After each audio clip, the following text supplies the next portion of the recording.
Hey everybody, Trapper Dan here from Trapper Snore. Welcome back. What am I doing now? I'm resetting my Fisher boxes, all different types, more about that later. To all my subscribers who have been following, I have to apologize for lying to you.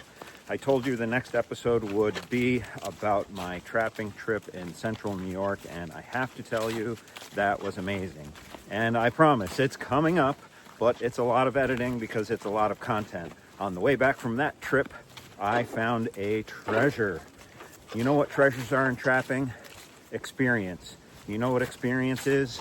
Old timers. Well, I stopped by a great local legend trapper's house to have a talk. I love these. It's fascinating. I hope you can stick around. I'm telling you, he blew my socks off.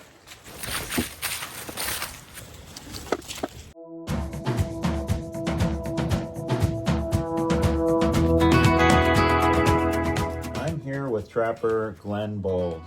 Now, this past summer I taught a trapping class with some of your friends. Right. Neil Sowell was the lead instructor, Soul, and he told me, oh, you should come to our Foothills Trappers meeting. We have it every 3 weeks, and meet the guys. And I came to the meeting, and you gave a talk about fisher trapping, and I was just fascinated. Right. So tell us who you are and when you started trapping. Well, I started when I was a young man. I up on about 12 to 14 miles north of here is the what they call the Caterus Mountain Range. Mm-hmm. And that's a mountain range that runs along parallel to Sacandaga Reservoir for 30 some miles. And it gets up on top. It's about 1,800 feet and flattens out.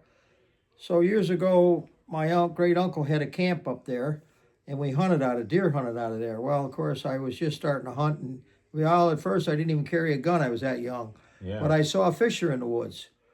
So I got interested. So when it came time to get my trapping, you could trap, but I had no means to get up there. I didn't have a car or anything. Okay. So some weekends I made a couple sets with not much success. I'll be honest with you. But then, what year was this? Well, 1957, 58. Wow. Then in 59, I got a car, and I was able to do some traveling up there. Yeah. And I put a few sets out, and I run them for 3 or 4 days. And I didn't know a lot about Fisher. There wasn't a lot of information out there, but I developed a set I found, of course, we didn't have any conibears in those days, and I used number 2 Victors, which was my fox traps. So wow. I found areas where there would be big white pines or hemlocks with a lot of old duff from the needles falling, and it was an ideal spot. And I dug a hole about 5 to 6 inches across, and then maybe 1.5 feet deep. Put beaver meat in there, and then broke a limb off using the pine tree, a dead limb, and stuck it in back of the hole as a backing, and poured the lure. I didn't know anything. There was no Fisher lure that I knew about. I was using fox lure. Okay. And I poured a fox lure on down to that stick. Oh. We didn't know anything about skunk in those days. Yeah, it was almost like a trailing sound. Yeah, and then I just bedded the trap, staked it deep, and bedded in front of that hole. You didn't have to put much cover. Fisher they'd step right on a bear trap, but I sprinkled a few pine needles. Yeah. And that was my catch. The problem was, I found out that if you put a few traps out like that, you got to go every day because the males fight that trap. Oh. And they around and around and around, and they'll foot themselves if you don't, if they're in there more than a day and a half. Yeah. The females, a lot of them you get there, they're already passed away. Just the stress and everything, you don't have to worry. But so my trapping was limited. I'd have to go on stretches on weekends or holidays and different times, I was still in high school. Mm-hmm. So, I don't know. I can't remember my exact catch. Probably 9 Fisher in those days, which, wasn't too bad.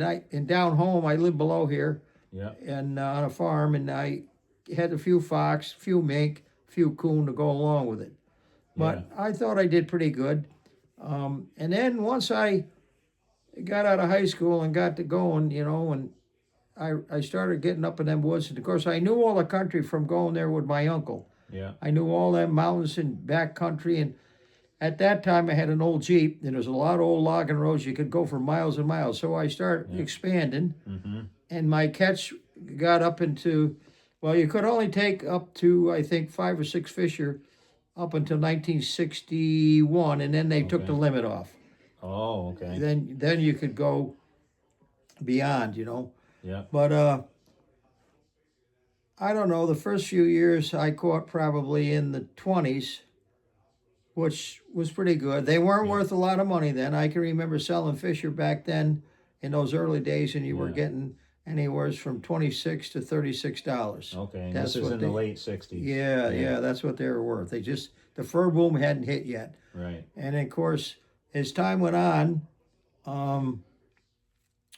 I kept expanding a little, still using my foot traps, and then in 1968 or 69 at the New York State Trapping Convention at Passaic Lake, there was a fellow there from Rhode Island. He came every year and sold products, Walter Strosky. He had a rental truck, and I saw a line of people lined up there, and he was handing them boxes. They were giving him cash, and I said to a guy, what's he selling? He's selling those new Conibears. So, of course, we heard about them, but you couldn't get them. So, believe it or not, they were Blake and Lamb Conibears, 220s, but only a single spring.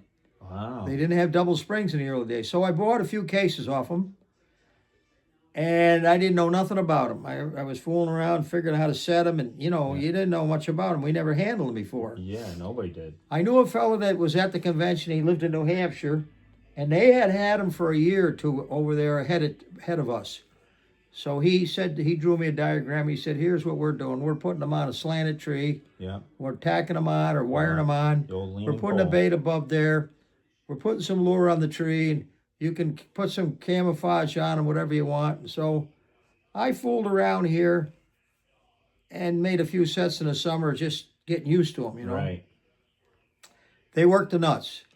The problem was with the males. The single spring wasn't strong enough. The male necks on a fisher are so tough and so muscular. Yeah. The single spring wouldn't kill all the males, and they were fighting that trap. Yeah. I used staples. I stapled 2 staples into the tree to hold the trap. Sometimes those males twisted so much that they were hanging because they twisted the trap right off the tree. Oh, wow. Of course, then I had my wire. Yeah.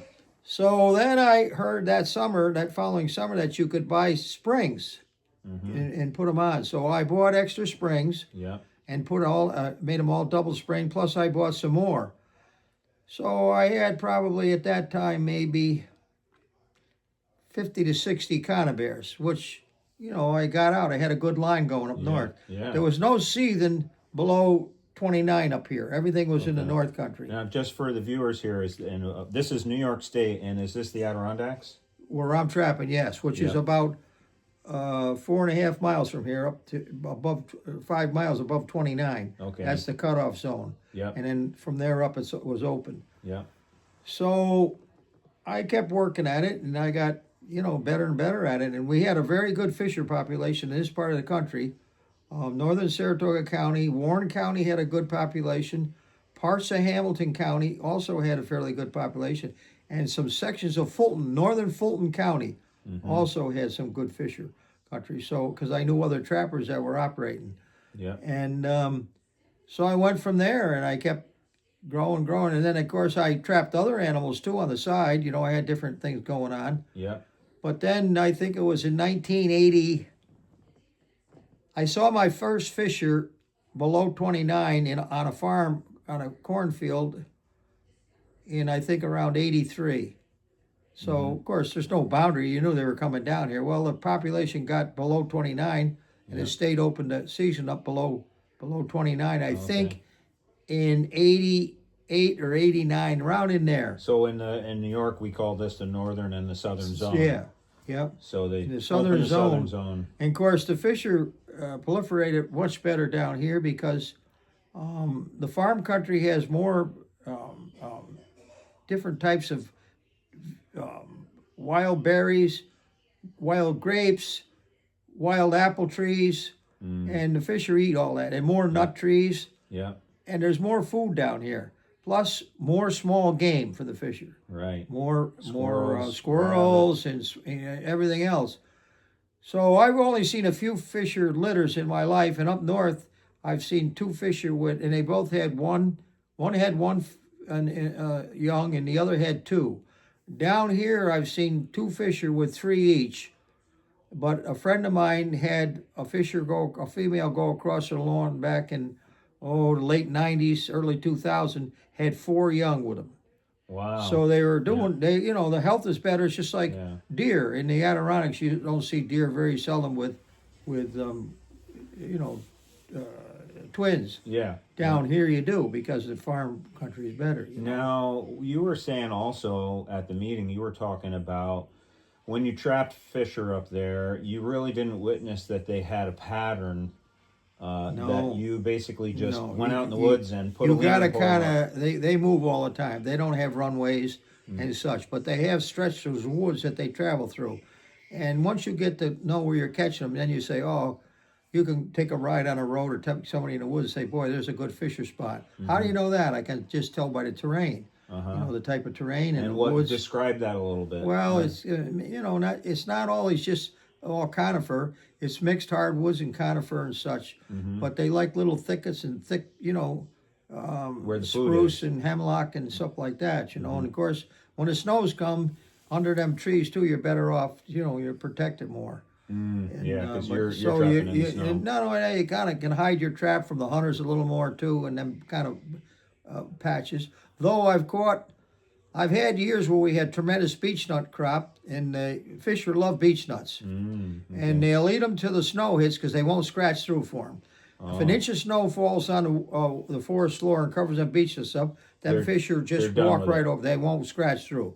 Huh. Now you'll see now and then in the woods where turkeys were scratching break through 'em the up. beech nuts, and then fisher will come along and then pick where them turkeys scratch. Wow, where them so beech could a nuts. trapper go through and sort of break it up? Well, a you little? could, but I Be a lot of trapped. work. If there was a good beach, I knew some good beach areas, and sometimes early in the fall, if there was a good beach crop, I would set them in them beach trees. No, there was no softwood. Yeah. Them fisher would come in them hardwood ridges for them beach. So tell me how, if you're doing a fisher set, how much distance are you given till your next fisher set?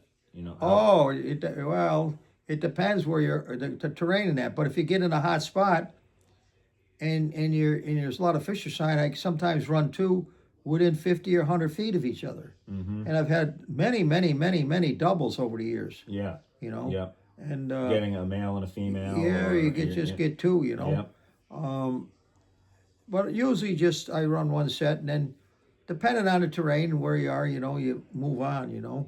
And so when you first started, you were using like a fox lure. When did you start to use something different? Well, I fooled around with all kinds of lures. People made lures and labeled them fisher lure, but I tried them. They weren't much, but a concoction. Johnny Thorpe had some. I got some from him. I knew him personally, and I didn't think too much of it. Well, anyway, I was using a lure on fox now and then called Canine Call, made by Russ Carmen. Oh yeah, I know that one. And all of a sudden, I decided, well, it had a good odor. It had a little skunk in it. Yeah. And Russ never told me exactly everything was in it, but I know the base was rotted. It was aged meat. No, it's out of the Hudson River down your way. They came from. They run up the streams in the spring. Oh, herring. No, Smelt. no, the bigger Oh, now you got suckers. Me. Oh, Suckers. Just suckers. And I know the guy that got 55-gallon drums of suckers every year, drum after drum out of the Hudson. Really? And he sold them to Russ Carmen, and Russ Carmen ground. That was the base. Oh, it's ground. Toward the end, Russ couldn't get the suckers anymore. This guy didn't, so he was using something, I forget what he told me, but that was the base of that lure. And then he had a lot of other concoctions in there. But he had a little skunk in there too. Yeah. That was a deadly on Fisher. Deadly. That's what. In fact, when he on his labels, he never in his catalogs. If you look at his early catalogs, he labeled as a fox coyote lure. And when I started showing him pictures from the woods and catches that were made with my lure or his lure, he started labeling good for Fisher and Pine Marten Wow. on the catalogs. So you're the one who convinced him to change the word. And I'd buy.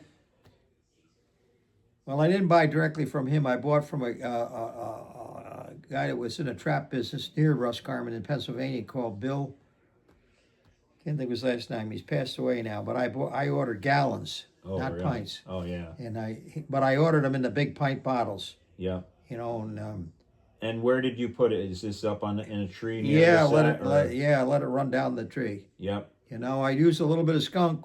Then of course, the New Hampshire guys were the first ones to discover skunk. And a couple of them fellows I knew in New Hampshire said to me, "Boy, you ought to try some skunk." Mm-hmm. What do you mean? Oh, it's a tremendous attractor. Fish are going through the woods. It draws them in.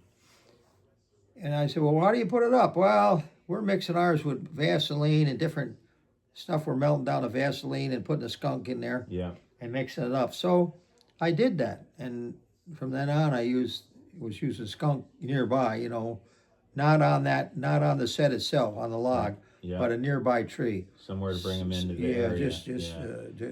You know, as a calling. And you still kept with beaver meat? Yes, that's the number one. No question about it. And any type of trapping with meat animals, anything, coyotes, anything, the beaver's number one. Yeah, beaver's number one. I've tried some other stuff. Yeah. One year I ran out of beaver, and there's a fellow over here that was a big muskrat trapper. He gave me 200 or 300 muskrats, but I found out I'd wired 2 or 3 together and up on the tree. Yeah. They dried out in a week. Yeah. They dried out, no order. That big hunk of beaver meat on the tree, with the fat and everything, I wired that through there several times and twisted around them nail. Yeah. That was good all season. Oh, wow. Unless so something... it stayed cold enough. Yeah, that lasted all season. Even though it froze, it put out odor. Yeah. And even though you caught a fisher and another fisher came along, going up and ate that bait, you have to just renew it. Right. But that was the only thing, you know. And did you ever put any lure on the set? Or only that lure in the tree and the beaver meat? There was never any... Did you use that streaming... before when you started, you used to put the fox lure down the branch. I let it run down the tree, Russ Garman's lure. Yeah, just I that. put it, down. You want to keep it away from you want to keep it far enough away so if you do get a fisher, you don't get in the lure. Gotcha. And then he gets it all over him. So you got to keep it down a ways because he's going to hang down a tree a ways, Yeah. And then, I mean, sometimes you can't help it. They break like a big male or something, will loosen that trap and get slushing around the tree, might get some on them. And that's why you don't want the skunk nearby either. You want that in it so they don't get into any skunk. Yeah, then you got to deal with that. Yeah. I always took a jar with a stick and then put it on a tree, and then took that stick and put it in a crotch tree somewhere in that area, You don't want to put it on the ground because what I found out, I used to wing it on the ground. I walked into it a couple of times and got it on my boots. And boy, I didn't know it till I got in the truck. Yeah. And you don't get that off easy. Yeah, I know. So then I learned my lessons. Well, we got a skunk yesterday, and I left all those clothes in the car, so you didn't have to have it in your house right now. So, but yeah, you learn on your own. I used to take a lot of people. I've got a video here somewhere I could give you if I could find it. I did a video. Used to do a lot of demos at conventions and that. At Olson's in different states, Yeah. And I did a Fisher demo at New York State many years ago, and a guy videoed it, and he passed away now. And he gave me the video. My machine is shot and not working right, but I haven't run it in years. But I got it here somewhere on a demo I did. Yeah, I'll try to get it to you. When you got those, I guess you had 50 or 60 sets out. What kind of numbers were you getting on Fisher when you started to really get? Well, I started tuned up. In the 80s. I started climbing up into the 40s, 45, 48, 50 Fisher. Yeah. And I was running maybe 40 sets. Then I climbed up. My limit was around 55 to 60 sets. I don't care how many Fisher were around. That was my limit. Yeah. Because I'm also a deer hunter, and I wanted a little time to deer hunt now and then. Yeah. So you can't stress yourself flat out to, It's like a bunch of us are doing right now. Yeah. So but then of course, the population started growing, Not so much up north. It stayed fairly stable. Now it's dropped. But below 29 down here in these farm country and all this brush country, the population started climbing. So naturally, I had more spots and I'm picking up. I got sets up north. If I got 2 fisher in a set during the course of a year, that was a good set. And I've had exceptions where 3. That was a real good set. But down here, I've had a lot of sets that caught 7. Wow. 6. My best set ever, though, was 13. And it's funny, And these are all leaning pole sets. Still. Yeah. And there's a fellow lives up on a mountain. They hunt coyotes at night. They got a camp back in there with a sliding window and a tower on it, and they put bait out. They drag in horses and dead horses and cows in the early fall, this time of year. And then when the snows come, the coyotes come in and start feeding on them. They sit there after deer seed at night. Yeah. Well, they run out of bait usually around February. So Henry said to me, "You got any beaver cards?" I said, "I got all the beaver cards you want. Can you just put them in?" He lives on a trailer on the mountain. "Can you just put them in my driveway? I won't if I'm not around." So I back up and stack those beaver carcasses when I had a load in his driveway. One day I went there and it was, I don't know, February, I'd say. And I said to him, "Did you hunt last night?" "Yes, we did." Because they only hunted on a moonlit night. They didn't have infrascopes. Oh, okay. So they had to have moonlight. Yeah. He said, "Yes, we did." I said, What'd you get?" He said, "We had 4 fisher come in. And when the fisher come in, the coyotes won't come in." Oh, boy. So I said, and it's funny because not far from his house is an old road that goes up in the woods, goes for miles and miles. And I got a set, ways from his house, but not. So I said, where are those fish are coming from? Well, the tracks come from what we call Saunders Dam. It's an area back in the woods. If you're an old timer in that country and you hunt, that's an area, just a name that comes from this old dam called Saunders Dam. So I kept that in my head. Next fall, I went up in there from his house. I couldn't see his house or anything, but I went back in those woods and there's thick spruce and hemlock, ideal, and I put a set. And every time I checked it that year, I didn't keep it all season. For some reason, I moved it before the season was over, but I caught 13 fisher. You just kept getting one every time one, you went every back. time. I had a fellow with me one day that worked with me. He went on the trap line. We caught 4 or 5, and I said when we were walking in there, I said, "Ed, we're going to have a fisher here. How do you know that?" I said, "I'll guarantee you all the money I got in my pocket." And we did. Because I was like the 8th one, and every time I went, I had a fisher. Sure enough, I had another big male. He couldn't believe it. "How could you predict that?" I said, "Well, it's a new set." Yeah. The following year, I ran that set. Same thing, same lure, same spot, same meat, and everything. Caught 1. Wow. I ran that set till a year or 2 ago when I gave up trapping, and I never did more than 2 on that set. But what I did, I thinned those fisher out. There were an area in there with a lot of fisher, and they knew that in the wintertime that bait was there. They would come up and eat on it with snow on the ground. See. Yeah. But I thinned them out. So they were coming from different areas. Yeah, they were coming up from that. Yeah. Yeah. And so, what were your best numbers? On your count on how many you would catch a year? Yeah. Well, I got up into getting in the 80s and 90s. Yep. I never hit 100. I probably could have. I think I had 95 one year, but I usually average 85 to 95. Yeah. Just in the 50-some sets I had out. Yeah, and then were you just bringing them all to a fur shack and skinning, or how did you handle? Yeah, well, I brought them here, and of course, in later years we start getting ticks. Never had any ticks until I first saw ticks in early 90s. Yeah. Not many, but a couple. Yeah. So I started laying all my fisher in the garage on newspaper, and I sprayed them with a spray, which I just told Earl. He got some yesterday, Zodiac. It's a spray you get in a pet store, but it works good. I mist them all with that and leave them lay. The next morning, comb them all out. The ticks will be all dead, and skin them out the next day. Gotcha. Now, in my heyday, with all my trapping, I hired a skinner. Oh, yeah. So I had a guy come here I knew him. He worked over at Luther's at a place that built robots for Ford Motor Company, and then he was out of work at 4:30. He came here. He skinned usually to around 11 o'clock, 11:30. Wow. Because don't forget, I was averaging 20 to 25 coon a day. Oh, okay. I Well, didn't know that, but now I won't yeah, forget that now. yeah. So And, you had coon, you had yeah, I fox, had everything. canine stuff Yeah, too? so my son and I, my boys and I had 3 big freezers. We froze everything. Mm-hmm. And like he'd come some, oh, I'll never be able to fit that. Paul, don't worry about it. They'll be here tomorrow night because I probably won't catch that many tomorrow. You know what I mean? Yeah. So we helped him too, but I was tired. I started early in the morning. I was going all day. Yeah. And by 7 o'clock, I was ready for bed. Yeah. So I left him out there, and he finished up and whatever he did, and he left. And Right. but he came. He skinned for me for I don't know, maybe 7 years, 8 years, and then Yeah. the And back coon. then you just pay them by the animal? Yeah, Yeah. and then one thing that the coon population collapsed. I told you on that story.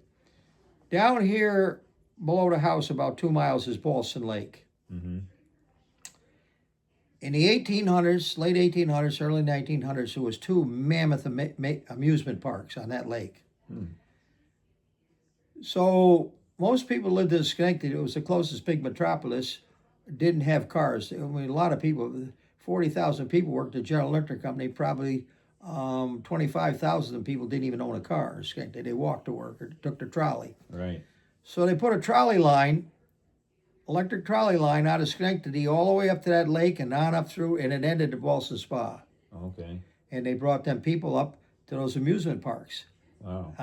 That's where they built that trolley line. Uh-huh. And right next to it, 35 to 40 feet away, is the Canadian Pacific Railroad that ran all the way to Canada. Right.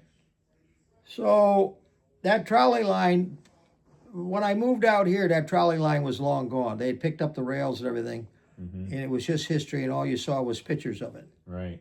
I mean, I did in my years, it wasn't active. Gotcha. It probably got abandoned probably in the late 30s, 40s, All right. before World War II. Yeah. But that grassy roadway where that trolley bed was still there. Yeah. One day, my son and I, we were taking a walk down there. I don't know what we were doing. We were just walking down that trolley bed. Now, you got a picture. On the east side of the tracks of the trolley bed, another 400 to 500 feet is all old camps from on Boston Lake. Okay. The old camps from the Okay. old timers, because people didn't live there year round. Now they do on some Summer of them. camps. These are summer camps. Yeah. But anyway, we all of a sudden I come across a good coon run coming up. There was a dip between the railroad and the trolley bed, and then they went. It was to the right, to the north up here was big farms with cornfields, and them coon were coming up. Mm. So we're keep walking. Here's another run. I said to Todd, "Holy Jesus, we gotta set this up. We gotta figure out what's going on." So we traveled the full length of that, which was probably all the way down to Boston Lake Village. This is maybe 2 miles, a little over 2 miles, and we counted 92 or 91 runs. Oh my gosh! So it became the Raccoon trolley line. So anyway, we cut maple stakes, 90-some, 100 maple stakes. We went ahead of time. We drove that stake in next to that run, Yeah. down in that dip and that brushy stuff, in that dip where they were coming up before they came across. And then we wired a trap there. So we're all set. The trap was set and everything. All we had to do is put the safety on, slide it over the stake, and we made black wooden wedges, and we wedged that trap just off the ground about that much. Gotcha. And that's what we ran. I can show you some pictures of some of the catches from them mornings down there. Oh, nice. But I ran that trolley bed. I don't care how many coon was there. If there was 1,000, I ran it 5 to 7 days. That's it. And then I got out of there because I wanted to go fox trapping and fisher trapping. Okay. So you But we ran it. But we averaged, well, some years we averaged 90 some, and I think our best year was 190 some. Wow. Just on that trolley bed. Yeah. And that's they're when all coon big, prices nice were coon. pretty good. Oh then. yeah, that's when we took them down to Orange County to Roland Miller's auction down there, and the Greeks from New York bought those coon. Oh yeah. But then what happened? those old, and I figured out what was going on. It didn't take me long. All them old camps, some of them were all dilapidated, some were abandoned. Oh, Them Raccoon were living in it, under them old camps and that. That's where they were coming from. Gotcha. And of course, the nearest source of food was them farm fields. And they had to come up across the tracks, across the trolley bed, through some, well, I don't know, maybe 500-600 feet of brush and that, and they were in them farm fields, the corn and that. And did you see any coyotes? Did coyotes come? Coyotes didn't show up here until 1979. I was getting permission from one of my fox farms, and a farmer told me he seen a wolf. He thought it was a wolf, which was a coyote, when they were bringing in hay. And there was a few up north, and I never had any trouble with them getting in my footsteps when I was trapping fisher. I've shot a few up there deer hunting, but I never had any, you know. So I just was using number 2 Victors with a normal stake, you know.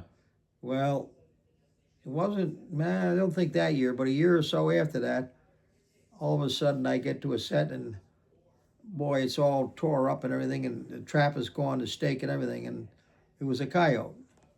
A coyote. So I wasn't interested in coyotes at all. And I didn't go to heavier traps. People said, well, why don't you go to number 3? Why don't you do this? No, I don't want coyotes.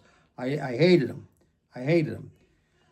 So when I did hold one, I shot him, and then I would drag him along the edge of the road. And a friend of mine on the other side of the lake, Earl Gardner, was a trapper. He belonged to our organization at that time. He would come and take them. He liked coyotes. So, you know, I gave them away. I didn't get a lot. You know, I mean, I don't know, maybe 2 to 3 incidents a year. Right, but they weren't in a heavy populated area. No, by the time, what happened was that my fox line, she'll tell you, got into the late 80s, and we started to develop around here. All these small farmers start going out, selling their small dairy herds off. Next thing you know, developers in there putting homes, so it started getting more populated. Even though all these towns have a leash law, I started having problems with dogs. I never had much problem with dogs at all. And I remember coming home one day, and she said to me, you got to go back to so-and-so's place. You got to go back to another place. I'd already been there in the morning, and I had dogs. So I came home that night. I said, that's it. That's the end. I picked up my fox sets. That's the end of my fox trapping career here. First of all, my fox, I never got a lot of fox. 40 fox a year, red fox a year was a big year for me. You average 25 to 30 red fox. Right. We're not a big red fox country. And I'd get a few grays. But our fox population kind of dropped, and the grays took over. And I don't know if the coyotes kind of pushed the fox out also. That's what people say. But our red fox population dropped. So I wasn't really hurt by getting rid of the fox and that, you know. So then pretty much after that, I stayed just on fisher. And a few mink sets, a few otter sets. And then, of course, in the winter and that, I did otter and beaver. But that was it. No more fox.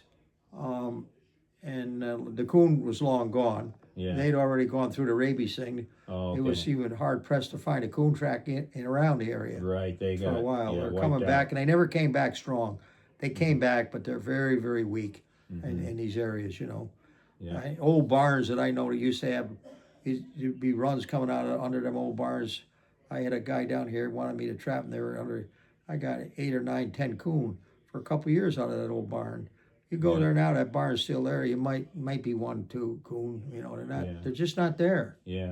And now, while you were trapping, were you working too?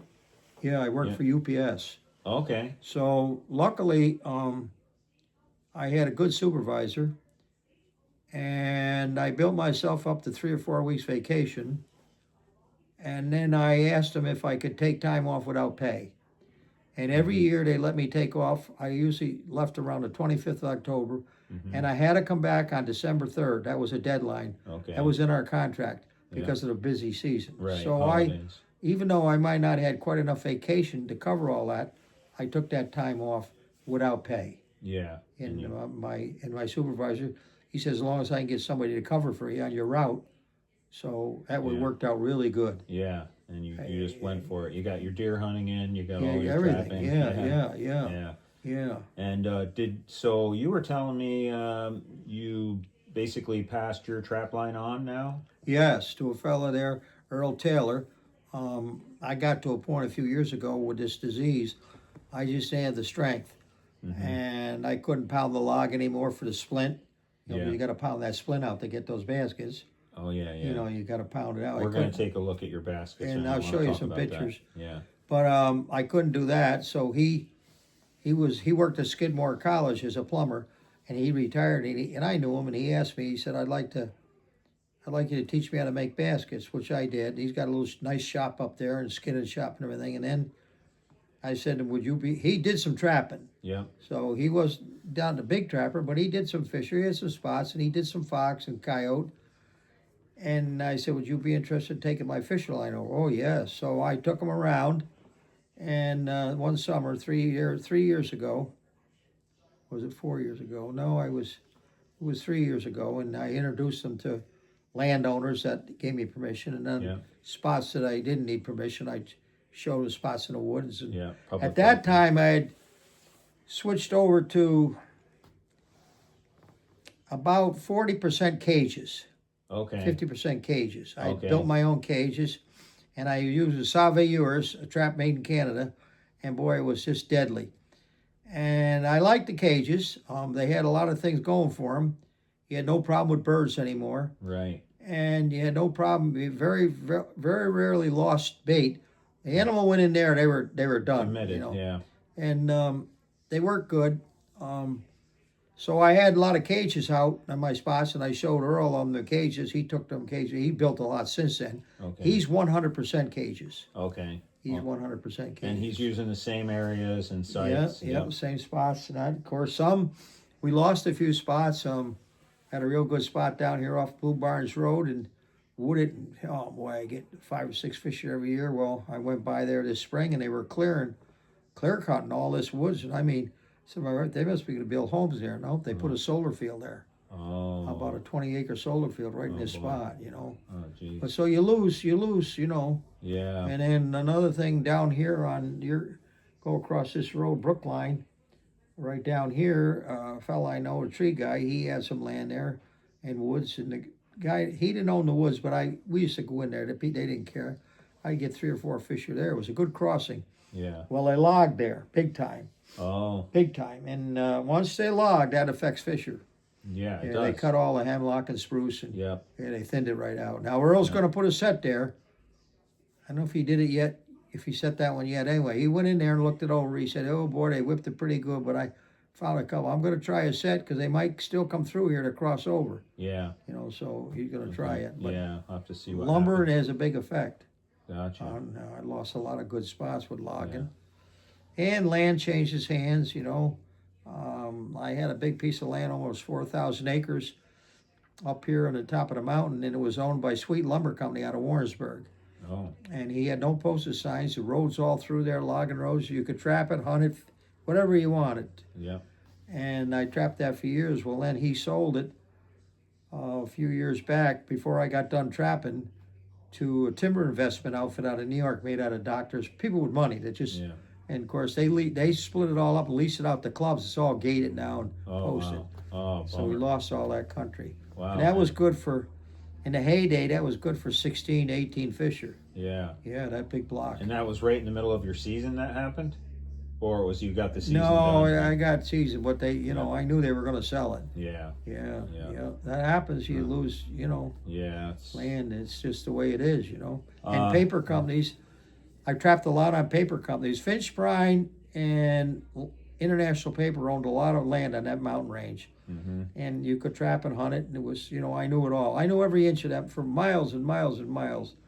Well, they decided they wanted some revenue, so they started taking chunks, 2,000 or 3,000 acres, dividing it up and leasing out to hunting clubs. Yes. Well, right away they put gates up and posted. Some of the clubs I talked to, I said, "I don't want to hunt here. I just want to trap fisher." And I show them pictures I trapped previous, and they said, "Oh, go ahead. Don't worry about it." They didn't even charge me dues. Yeah. So some I was lucky on, but most of them, no. You know, this is happening on a lot of farms in New York State right now. They're leasing them out for hunting. For hunting. See, Yep, because the farmers can make a little extra money yeah, that way. Yeah, And so the trappers usually have to have a relationship with the hunters now, and see if they can, you know, Oh, yeah. yeah. It's a change in times. Yeah, and your comment about habitat, you know, that's a big one. You know, we're losing habitat for some of the fur bearers. Oh, yeah. Some of the fur bearers are adapting. Like we hear that like red fox are now basically living under people's sheds and around. I think homes. the red fox population in this area right now is maybe a little better than when I gave it up.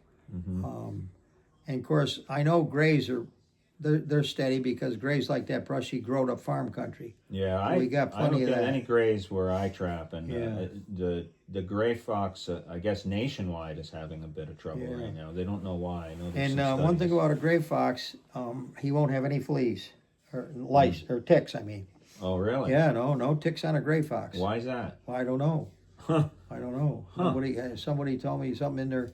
Yeah, just like a house cat. You won't get a. Maybe that's the medicine we need. You to won't keep get a them tick off. on a house cat. Yeah. No, you ask vets, they don't have no house cats come in with ticks. Dogs, yes. Well, You might get a wood tick you on think them. a house cat probably cleans themselves off really well. But the reds, of course, in the neck area, just like the fisher, Yeah. that's where the ticks are, behind their ears and neck area. And the red fox scratch at it, and next thing you know, that fur is thin in here. Yeah. And what do you know? That when the fur buyer, that's where he looks. He shakes that out and looks at that neck area, and a lot of times you can feel the bumps in there for where the ticks were too. Did that cause a problem with your fur prices on Fisher? Not so much me. The guys that trapped west of here, over toward the Hudson, or east of here, yes, they started getting a lot of problems with ticks, and their prices were dropping.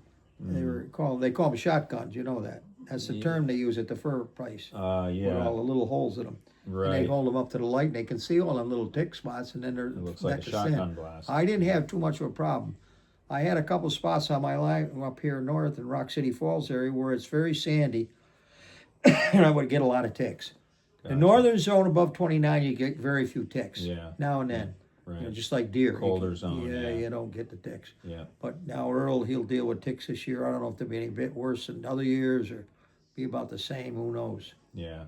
You know. Very interesting. But I had a fisher one time, and I had Lyme disease there once for a while, and my doctor, he gets a lot of Lyme, because he's over here in Malta, and east of Malta is a big area called Luther's Forest. It's all pine woods. It was a pine plantation. They put 1,000 homes in there. It's all sand. That's number one for ticks. Sand and pines. If you got sand and pines, you got ticks. And also red raspberry bushes. Really? And, oh, yeah. Oh, you could go all through the woods with me. No ticks. We get to a big red raspberry patch, and we cut through it, you'll be filled with ticks. Oh, my God. And I don't know why. I have no answer. Red raspberries. Wild raspberries. But anyway, we used to talk ticks, and I combed a fisher out one day here. It was really heavy with ticks. Had a couple wood ticks, and the rest I had 40-some ticks. Oh, wow. So I took a little glass jar, clear jar, and I brushed all them ticks. They're all dead, of course, in that jar, and capped it. And when I went over there to see him the next time, I gave him that jar. Who's this? My doctor. Okay. And this is going back in probably 2002, 2003. And even now, to this day, he said, I still keep that bottle on my desk because people don't, because it's got small little deer ticks. Minute. Yeah. You know, it looked like a head piece of pepper. Yeah. Then you got the bigger ones, and blah, blah, blah. So he shows or clients that over there, and people that having problems with these ticks, they can't believe it. Yeah. They came off one fisher. Wow. One fisher. The sample jar. Yeah. Yeah, and that fisher came from Rock City Falls area. I know right where he came from. Sandy, pine, typical spot for ticks. Yeah. Typical spot. Yeah. Yeah. Nice. So you've shared quite a great story about your lifestyle of trapping, and you're still keeping in touch with Earl, see how he does on the line. Oh, yeah, he calls me every day. He just called me a little while ago. That's why I know he got a male and a female. Oh, that's awesome. So Yeah. I'll show you, say here a second, up. Oh, wow, look at this. Those are different scenes. of Fisher. Well, I'm just gonna go right This down through this here. catch here was 90 some. I remember that catch.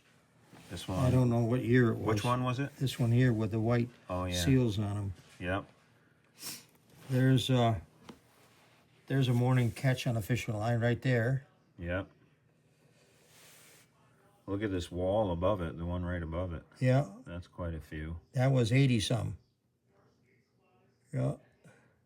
This guy here let me use his barn one time because I trapped fox on his place, and also I had a Fisher set there. Oh yeah. I hung him there.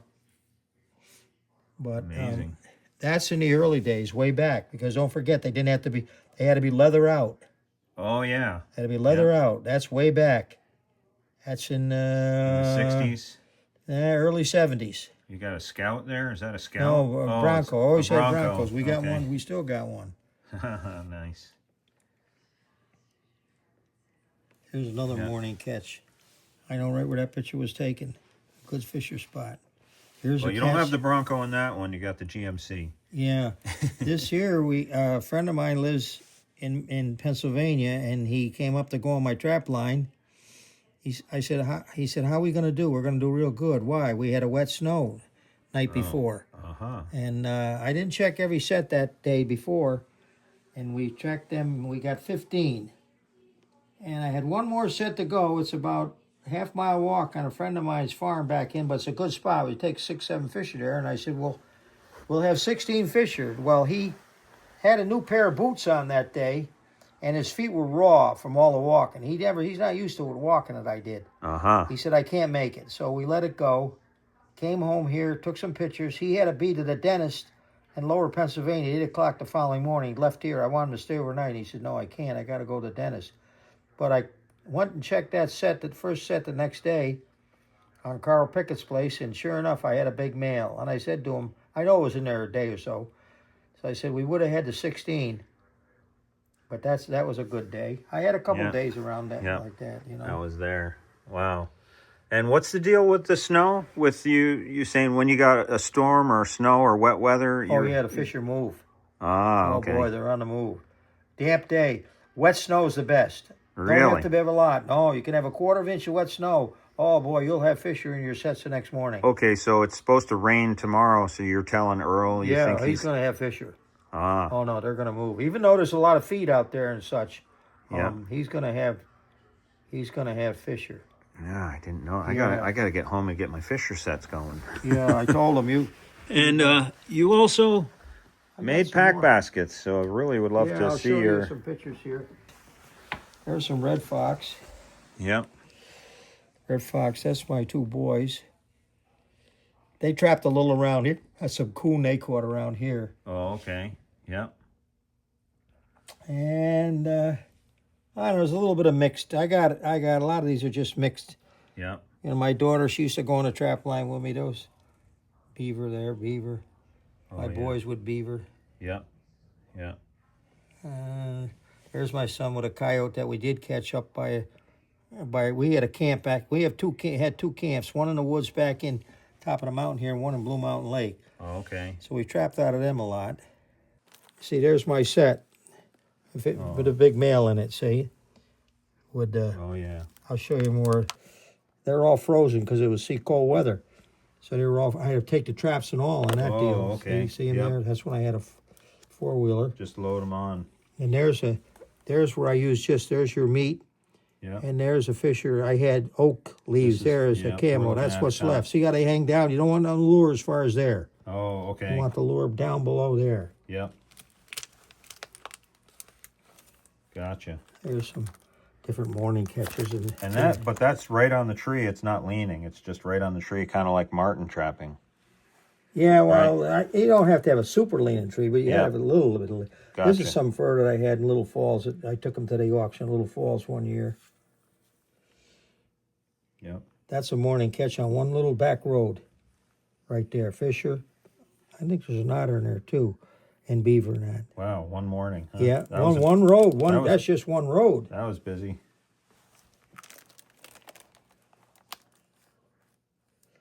There's about 100 beaver there. No, 91 beaver, 2002. Yeah. There's a coyote that I did skin. Yeah. Which I don't know how, why I kept them and skinned them, but I did. Yeah, you did that one. Looks like a pretty Now big these here, this guy that with me, he took a lot of pictures. These are all his pictures of Wow. different fisher that day. Those That's 15, nice. these are all the different Do you fisher. remember his name? We'll give him credit here. Ron Flieger. Ron Flieger. He took now these lives pictures. in Massachusetts. Okay. He's still going. He's a little younger than me. Yeah, nice. See there, the male knocked all the stuff out. Yeah. Still hanging there. Wow. Now the state law is that the fisher can't hang. They gotta be on a chain It's a pain in the neck. that lets them drop to the ground. Yeah. I put cables on all my cage ones. Yep.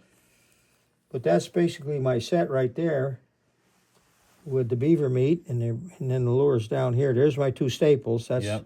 the 220. This fella a couple years put my fur up for me, my fisher. Oh, okay. Joe Van Houten. He passed away now. Yeah, I'd get busy with beaver and otter, and I didn't have time. Yep. So he'd say, bring them down. I got nothing to do. He trapped a little. Yep. There's a nice catch in the morning. I know right where that was taken. Oh, wow, yeah. Beautiful. There's some of the flows back I heard on this where we trapped all that country. Yeah. I got, like I said, album after album after album Nice. of stuff. Let's look at your trap baskets. 80s. Wow. See, there's what we get. We got to get the log out of the woods. 10-foot log, then peel it. Yeah. That's my son helped me peel that log. Yeah. And we start pounding every day for as long as you can hold up. Wow. 5 to 6 hours. And then you break that splint loose and you peel it off. It takes about 2.5 weeks to do that log. Wow. To where you get what you want off it. Yeah. And you scrape it and cut it and trim it. And Yep. Everything by hand. yeah, Wow. it's all scraped. I'm making handles there. There's some splint I got cut ready to go for baskets. Yeah. These are different. I made all kinds of styles. Wow. And you sold these at trapping conventions? Yeah, or? just word of mouth mostly. I took a few to the convention, but I got them all over in Germany, England, all over the world. Really? Oh yeah. Oh, I got baskets all in every state imaginable. Some people Wow. buy them just as collectors. That's a creel I made. I used to make a few creels, not many. And you used to do this at the same time you worked for UPS too? Yeah, I set up a shop in the cellar in the winter. So I was beaver trapping and making baskets. Wow. So I'd go one day, weather was good, go on the beaver line, and then the next day the weather was crappy or cold, I'd fool with the baskets in the cellar. Nowadays, just in the winter. you don't see the baskets these days with the smaller opening at the top and sort of the bigger belly, No. the shape that you give the basket. I got all different styles I made. There's a oddball thing. Yeah. I think Earl owns that basket now. He bought it off the guy that bought it off me. Then I had a lady that used to paint tops for me and do different tops on them. Oh, that's cool. People, How much were the baskets? Well, I started out when I first made them, $200 and some bucks, and my last baskets are, they're $500-600 now. Yeah. Yeah, no. It's a lot of They're a work. custom basket. Here's a top that a guy painted for me. This moose coming on a sunrise. I told him I want a sunrise with a moose in the Adirondacks. That was on a basket. Oh, nice. Oh, yeah, I see it. It's on this one right up here. Yeah.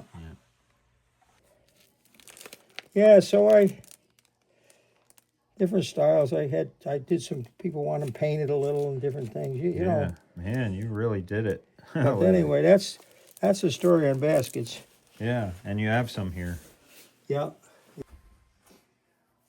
And you showed me these ones over here. Yeah. Yeah. Or you had this, one of these has like a different top to it or something, you said? Oh, yeah.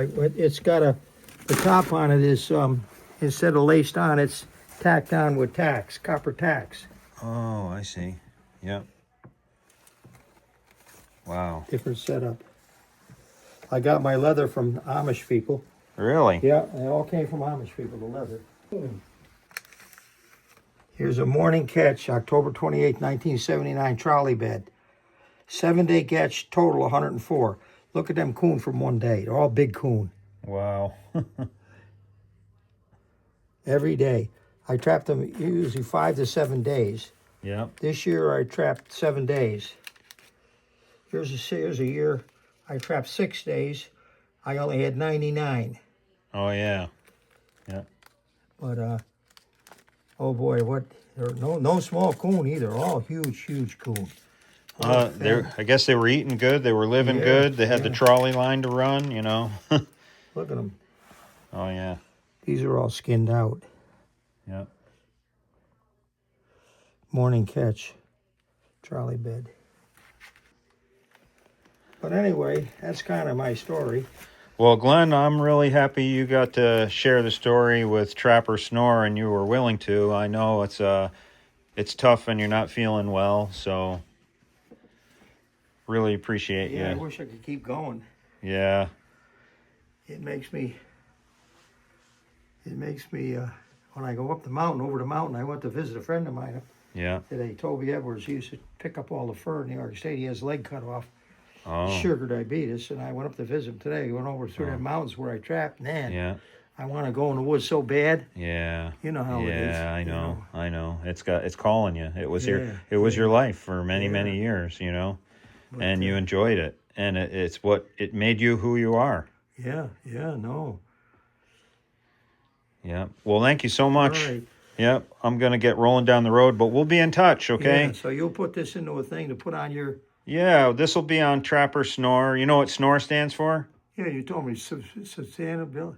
Sustainable, natural, organic, renewable resource. Okay, And we're, trying to get the word out about the benefits of trapping. right. And to share that it's a natural thing. Fur that you trapped, a lot of that's probably still in garments today. Oh, yeah, because don't forget, price-wise, in the 80s, the fisher went out of sight. All the females were 200 plus. The males ran between 125 and 170. And the highest price I ever got for females, a few of them was in the North Bay sales on fur harvesters. I got $326 for some of the females. Wow. Yeah, that's the highest I ever got. Yeah, that's amazing. They were top-notch females. We have a real. Well, during the I didn't know this, during the fur boom when they were actually making coats out of fisher. Mm-hmm. We have a real good quality fisher with a lot of good. Underwool. Well, yeah, and it had a nice shade of tint, a grayish tint. Okay. They liked that fur. And I didn't know that till I was going to sell my fur one year. One of the guys called me up and he said, "Boy, we'd like to buy your fisher. You're in one of the best fisher zones in the United States for a quality of fisher." Really? Yeah. Yeah. Oh, we have beautiful fisher, boy. Well, Just there's a lot of gorgeous. fisher around now. Yeah, but so- they now around here, they've gotten kind of dark. They've interbred, mixed with the fisher coming out of the western part of the state, Gotcha. like Galway area and over Broad Auburn country.